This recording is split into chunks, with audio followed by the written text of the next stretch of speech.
Assalamu alaikum wa rahmatullahi wa barakatuh. I'm your host, Musa Maguire. Right now, I'd like to introduce you to our special guest, Sheikh Assim Al Hakeem. Assalamu alaikum wa rahmatullah. Wa alaikum salam wa rahmatullahi wa barakatuh. Thank you again for coming to visit us, Sheikh, and to benefit us with your knowledge. The pleasure is mine. May Allah reward you for your efforts, both you and the Sheikh. Jazakallah khair. My question is, I understand that taking pictures of live animate beings is not permissible in Islam. I made hijrah to a Muslim country, alhamdulillah, and I left my mother back in my home country. I have not been in America for several years, and my mother has not seen several of her grandchildren. Is it permissible for me to take a digital camera and photograph my children and then email the picture to her?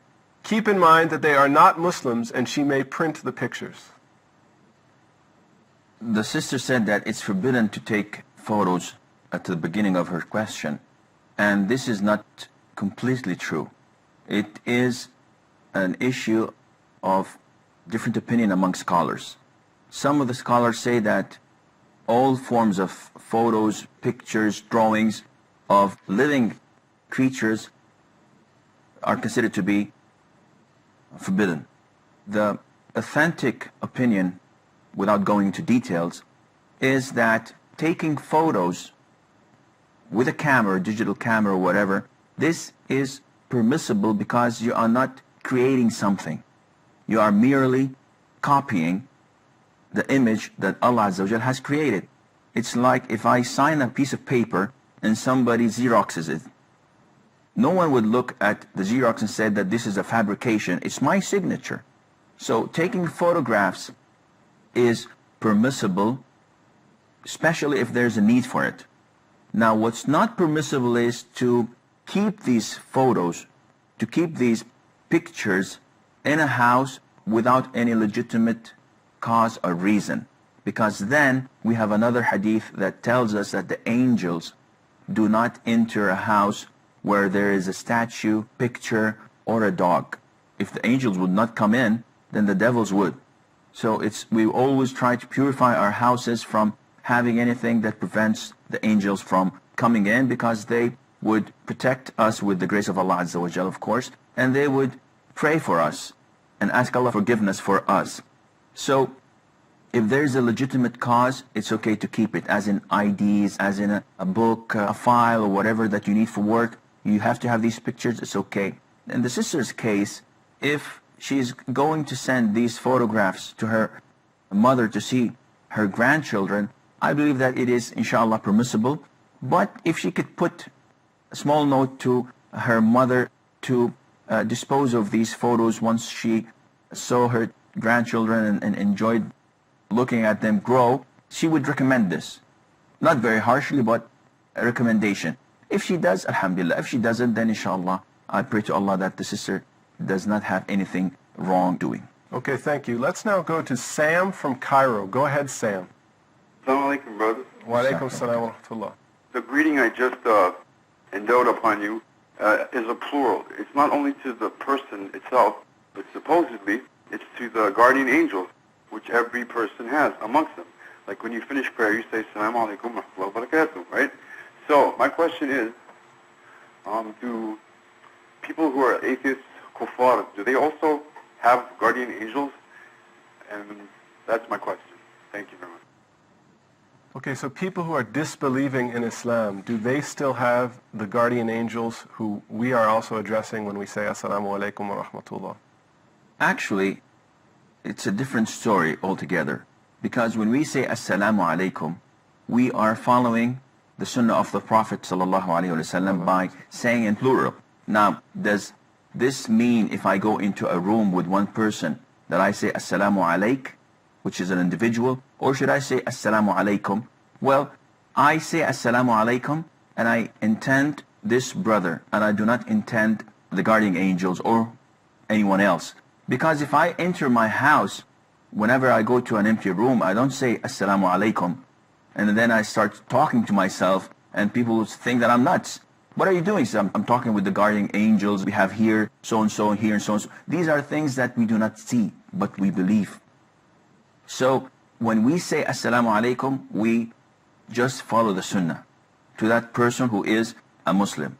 Now, do non-Muslims have guardian angels?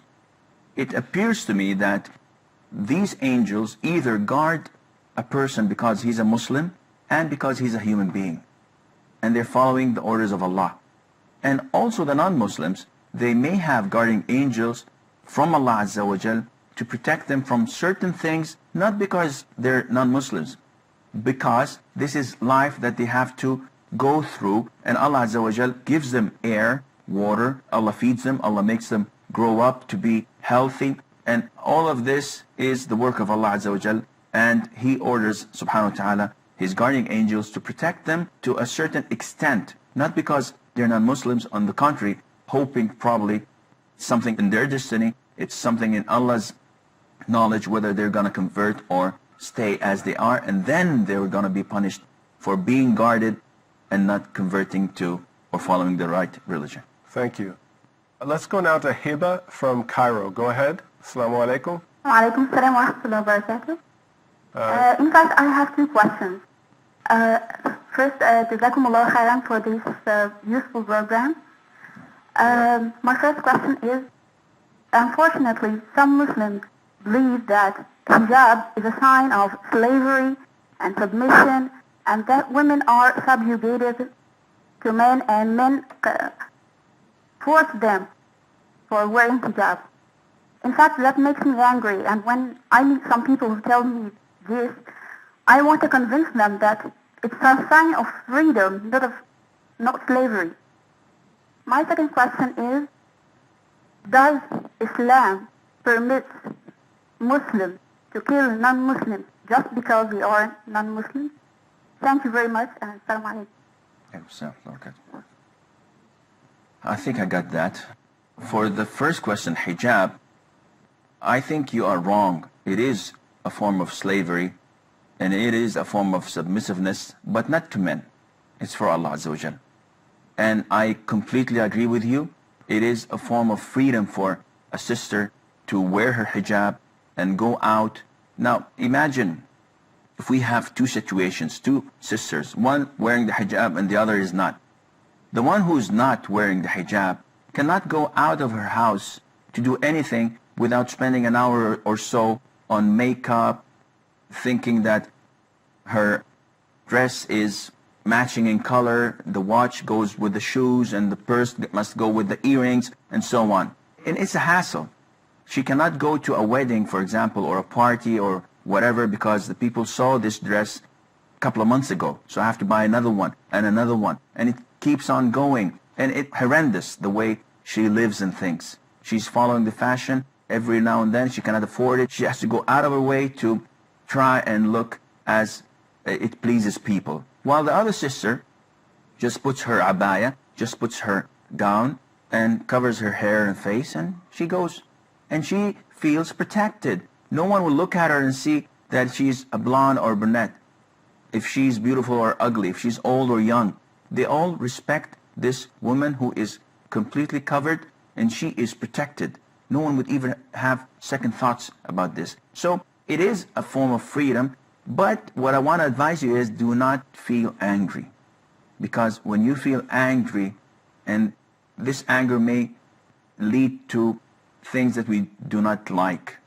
Now, you have to be attacked. You have to find people laughing and mocking about your hijab and about your religion. Be strong. You have to feel angry inside, but be strong because you feel that you are on the right track. So thank Allah Azza wa Jal for this Islam, and you are on the right track. The second question? Let's come back to the second question in a minute, inshallah. Right now I want to go to another caller who's been waiting, Ihab from Egypt. Go ahead, Ihab. Wa alaikum salam. Sheikh, my question is concerning Salat al-Fajr. Every day I set my clock to wake me up for Salat al-Fajr, but I always wake up late or oversleep. I really have my intention to pray it at its time. Will Allah punish me for that? May Allah reward you. Exactly. Okay, so the brother is making the intention to pray Fajr. I got this question, but if we can go to the sister's second question. Okay, if we'll go back to her question. Her question was, quite simply, is it permissible for Muslims, and this is something people assert very Okay. often, to kill non-Muslims just because they're non-Muslims? Of course it's not. It's not permissible at all. On the contrary, it is considered to be a major sin to kill a person living in our country. And the Prophet said, ﷺ, that whoever kills a non-Muslim who we have treaties with, Allah Azza wa Jal will deprive us, or He will deprive this killer from having the smell of paradise. And the smell of paradise is found over a distance of 40 days or whatever. So it is a major sin. Islam does not permit killing people just for the sake of killing. It does not permit discriminate killing, like we here and there that a bomb blew off and somebody killed a group of people just because they're non-Muslims. This is all forbidden. You're not allowed to kill a child, a woman, an elderly person, or a non-Muslim without any justification, such as, and this is the main justification, he's carrying arms against you. He is fighting you. But those who are not fighting us, in the Quran it tells us clear, loud and clear, it tells us that you have to have good ties with, because they're not fighting you, they're not having any form of aggression on you. So why? What's the wrong thing they've done in life to be worthy of being killed? This is completely against Islam, and whoever does this is an aggressor that should be punished and should be fought. We're going to take a short break. Please stay tuned, and we'll be back in a few minutes, inshallah. Assalamu alaikum wa rahmatullahi wa barakatuh. Walaikum salam.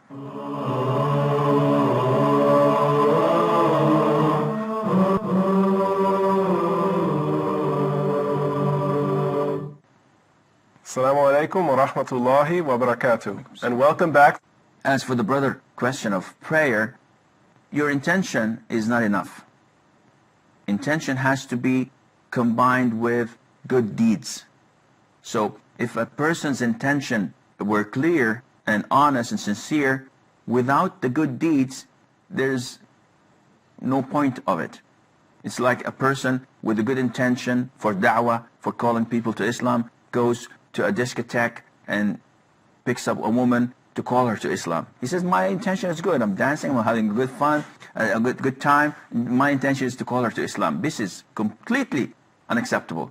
You have to have good deeds, and good deeds tells you to stay away from these places and not to communicate with women that are strange to you, because then there's problems for you and her. Now, in the brother's case, if you have a good intention is good, and you sleep early, Allah will not punish you. But if you sleep like a couple of hours before Fajr time, and you say, I have a good intention to pray, then this cannot be. You have a good intention, you have to take the measures needed to wake up for Fajr prayer, which is, don't eat a lot before you go to sleep, and don't sleep late. If you sleep early, like 10 o'clock, 11 o'clock, 12 o'clock, it depends on your need of sleep. Some people sleep for 15 minutes and wake up and they have no problem. Others sleep for 6 hours and they still feel the need to go to bed again. So if the two go together, good intentions and the good deeds of taking the proper measurements, putting your alarm clock, setting it on the right time, going to bed early, then inshallah Allah will not punish you for oversleeping if you do that. Okay, Jazakallah khair, Sheikh. You know, I think those were two very important clarifications for us.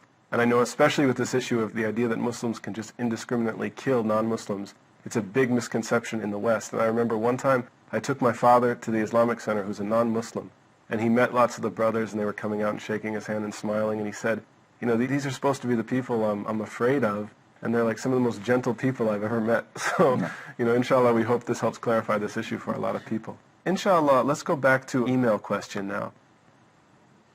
We have a sister writing, her name is Marwa, and she says, Assalamu alaikum. My father has 3 daughters and 2 sons, so we are 5.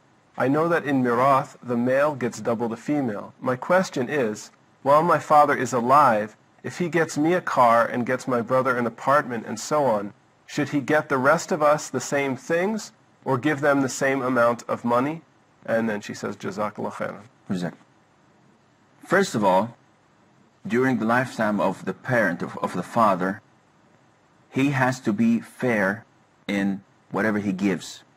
But whatever he gives is divided in two types. One, the normal, how do you say that, sponsoring, the thing that you spend on your children for food, clothing, tuition, and so on. These are the money that you spend on your kids, and it varies. It depends from one person to the other. So this is type A. Type B is a gift that has no justification except love, or because the kid did well somewhere, here or there. In the first type, you don't have to be fair in what you spend on your children.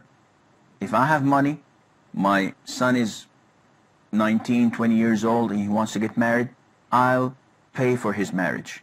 I'll pay for his apartment and his furniture, and I'll give him a monthly allowance to go by. It's okay. 10 years later, the other son is 20 years old, but I don't have enough money to do the same for him. Then there's nothing wrong on me. I give the eldest that goes to high school a certain amount of dollars, reals, or whatever, but I give the one that goes to kindergarten a much lesser amount. The eldest cost me a lot on clothing, the youngest does not. So this is okay. Being fair is not unnecessary here because I have to answer their needs. In type B, giving away gifts, you have to be equal. So if I have 5 kids, I have to give each and every one of them the same thing. I have to give them all so that there's no forms of enmity and hatred among them. Because if I pick out one, which is the favorite one to my heart, and I always give him or her gifts and cars and allow him or her to do whatever pleases them, and the others, I deprive them from the same treatment, this is going to cause enmity and hatred among the brothers and sisters. Okay, thank you, Sheikh. I'm sorry, I want to go now to a call from Sadiq, who's calling us all the way from Dubai. Go ahead, Sadiq. Hello, Assalamu alaikum. Wa alaikum assalam wa rahmatullah. I have some couple of small questions. One is this hyena is halal? Okay. Zab, they call it in Yes. Arabic, I think so. And then the second thing, I am constructing my home and I need money. Is it permissible to take from non-Muslim, like my sister-in-law, and also her job is teaching music in the school? Okay, let's... And the third thing, what was the question? All right, my language is Farsi. Actually, our people, when we living somewhere, instead of saying Salam Alaikum, we say Huda Hafiz. Is it permissible to say that or not? Thank you. Let's go straight to the second question there, because I think that's important in terms of the greetings. I think he said it's a cultural greeting. Allahu third Hafiz. question. Third question. Yes, Huda Hafiz, the way I see it, is that Huda is some form of an old belief in their language or in the Hindu language or whatever. So this is un-Islamic. Hafiz means protector. So the only protector is Allah. So you should say Allah Hafiz. Allah Hafiz. But Huda Hafiz is not the correct thing to do. You should avoid of it because it's not un-Islamic. The second question was borrowing from his sister-in-law, who is a non-Muslim and who teaches music. You are borrowing the money, so you borrow it without interest, of course. If you borrow it from a Muslim or a non-Muslim and you intend to pay it back, it's okay for you to get this money. You get the reward, you get the benefit of using the money, and she gets the sin of this income that comes to her. But she's a non-Muslim, so regardless of what type of work she does, this is by itself a big thing to do. Eating hyena meat. A hyena is a wild animal. And the hadith, to us, we know that it's only allowed for us to eat meat that is slaughtered or to eat prey that we hunt. And there are certain types of animals we're not allowed to eat, such as lions, tigers, whatever feeds on meat, with the exception of hyenas. Because there is a hadith that the Prophet ﷺ approved his companions eating hyenas while they were on their way to Hajj, and he also shared part of it with them. So for eating hyena, yes, it's okay for you to feed on that, but who will hunt a hyena? You will not find hyenas except in wild jungles. And you're leaving deers and you're leaving the nice and easy things to eat and going to hyena. Well, again, coming back to the topic, it's okay, it's permissible for you to eat hyena meat. Let's go now to Atif, who's calling originally from the USA. Go ahead, Atif. Assalamu alaikum. Wa alaikum salam. First of all, I'd like to thank the Sheikh for doing this for us. It's really beneficial to the U.S. community living here in Cairo. Jazakallah khair. And my question is, Ya Sheikh, some friends have recommended me to a girl to marry, and I think she's suitable, but I really want to know how I choose a righteous wife, and what are the basic rules for doing this, and how, if I pray Salat al-Istikhara, how will I know if my Salat al-Istikhara is good or bad? Okay. That's it in a nutshell. Okay, that's a big question. Yes.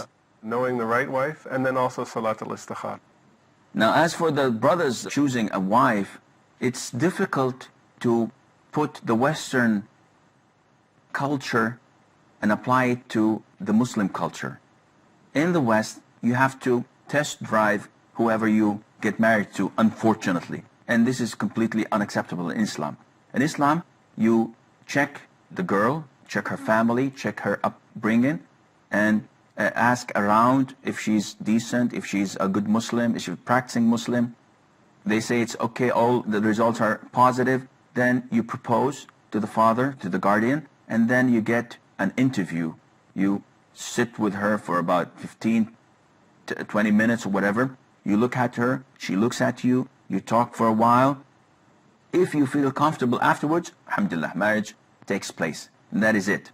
You don't have to, and you're not allowed to have like 3 or 4 more interviews, because then you'll be dating, you'll not be proposing for marriage. This is unacceptable in Islam.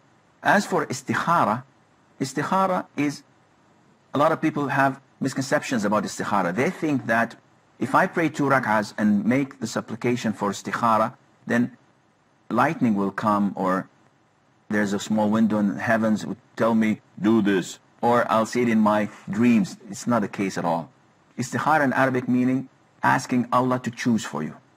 So if I want to get married to this lady, and I propose to her, or tonight I'm going to propose to her, I pray 2 rak'ahs and I ask Allah Azza wa Jal to choose for me. If this marriage is good for me in this life and the hereafter, oh Allah, make it smooth and easy. And if it's not good for me in this life or the hereafter, make it fail and choose something that is far better for me, that would satisfy me.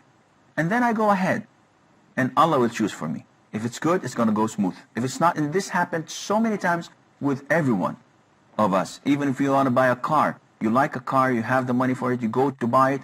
After you pray istikhara, the guy tells you, well, your documents are not full, or we have only the color that you don't like, or this or that, and it flunks. You don't go ahead with it. We're drawing to the end of our show, and I want to thank our guest, Sheikh Assim Al Hakeem, for his beneficial advice. Jazakallah khair. I'm Musa McGuire. I want to thank you, our viewers, for joining us tonight. Assalamu alaikum wa rahmatullahi wa barakatuh. Assalamu alaikum.